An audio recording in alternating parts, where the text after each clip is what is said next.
مولانا وہ سیاسی لڑکا ہے جو کسی کے ہاتھ نہیں آ رہا۔ اگر آپ نے مولانا کی پاور دیکھنی ہے تو اس وقت کی حکومت اور اپوزیشن کو مولانا کے آگے جھکے ہوئے دیکھ لیں۔ مسلم نون نے اپنے وفد کئی بار مولانا فضل الرحمان کو راضی کرنے کے لیے بھیج چکی، حتیٰ کہ شہباز شریف وزیر اعظم پاکستان ہوتے ہوئے 2 سے 3 بار مولانا فضل الرحمان کی خدمت میں حاضر ہو چکے ہیں، لیکن دال نہیں گلی۔ اب سوچا جا رہا ہے کہ میاں نواز شریف کو آزمایا جائے۔ سیاست کا کھلاڑی آصف علی زرداری بھی ایڑی چوٹی کا زور لگا چکا ہے۔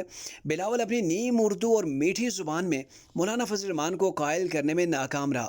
پیپلز پارٹی محسن نقوی کا تیر بھی چلا چکی، لیکن مولانا کا شکار مشکل ہی نہیں ناممکن بھی ہے۔ تحریک انصاف صبح دوپہر شام مولانا کی زیارت پر ہوتی ہے۔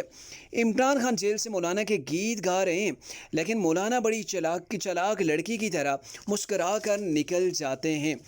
مولانا کے پاس کوئی زیادہ سیٹیں تو نہیں ہیں، لیکن وہ جو اپنے آپ کو سیاست کے عظیم برج کہلواتے ہیں، وہ مولانا کے دربار کے اوپر جھکے ہوئے نظر آتے ہیں۔